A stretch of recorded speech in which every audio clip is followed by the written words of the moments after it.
আরে আল্লাহ, দেশে শস্য গো, এ কি সুন্দর শস্য আছে। ওইটা আজকে ঘুরিয়ে ফিরে দেখতে হবে। ও আব্বা আব্বা ওইদিক যাবেন না, শস্যের ভিতরে ভূত আছে। আরে বাবু, তুমি এই জামানা আবার ভূত বিশ্বাস করো? আছে ভূত আব্বা, বলতে ওইদিক কিছু যাবেন আছে? না আপনি।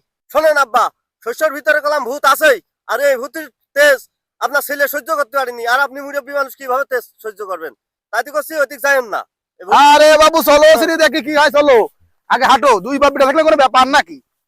ছেলিয়ে পেলিয়ে সাহস নেই। আইসো, আমি দেখতেছি, আমি সামনে সামনে আসি। উ, উ, আরে ভূত, ভূত, ভূত, ভূত। আগেই কইছিলাম যে শস্যের ভিতরে ভূত আছে, ওইদিক যাইয়েন না। আরে আমি তো চলে এলাম। আমার ছেলে কই? আমার ছেলেকে ভূতি খেয়ে ফেলা দিল। যে যে ছেলে দেখে আসি।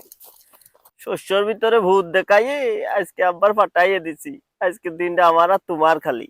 ঠিকই বলেছো জান। আহ, হ্যাঁ, আমনি আব্বা রাখো তোমার আব্বা। এই তোমার শস্যের ভিতরে ভূত? ও, এই জন্যই কই আমার বাড়িও শস্যের ভিতরে ভূত, আমার মাথাও শস্যের ভিতরে ভূত। তাহলে তোমরা থাকো, আমি গেলাম।